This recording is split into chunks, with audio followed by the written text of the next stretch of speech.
तुमचे हृदय हे एक आता मंदिर बनणार आहे. या मंदिरात आता संशय आणि भीतीला नो एंट्री असेल. तिथे फक्त विश्वास आणि समर्पण असेल. तुम्ही अनुभवाल की जेव्हा तुम्ही कोणाचा तरी राग सोडून देता तेव्हा तुमच्या डोक्यावरचा मनभर भार हलका होतो. ती हलकी अवस्था म्हणजे स्वामींच्या जवळ जाण्याची पहिली पायरी आहे. स्वतःला रिकामं करा म्हणजे स्वामी तुम्हाला त्यांच्या आशीर्वादाने काठोकाठ भरू शकतील.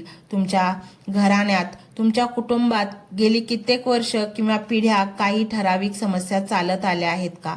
म्हणजे आजोबांना जो त्रास होतो तोच वडिलांना आणि आता तोच तुम्हाला होतोय. किंवा घरात सतत कटकट, पैसा न टिकणे किंवा वंशवृद्धीत अडथळे, हे दृष्ट चक्र असतं. पण मंडळी, आनंदाची बातमी ही आहे की स्वामींनी तुम्हाला या साखळी दंडातून मुक्त करण्यासाठी निवडले आहे. तुम्ही तुमच्या कुळातील ती पहिली व्यक्ती आहात जिच्या भक्तीमुळे हे पिढ्यानपिढ्या चालत आलेले दुर्दैवाचे चक्र आता खंडित होणार आहे. स्वामींची नजर ज्याच्यावर पडते त्याचं प्रारब्ध सुद्धा थरथर कापतं आणि रस्ता बदलतं. लोक म्हणतात नशिबात जे लिहिलंय ते भोगावंच लागतं, पण हे सामान्य लोकांसाठी आहे. स्वामींच्या लेकरांसाठी नियम वेगळा आहे.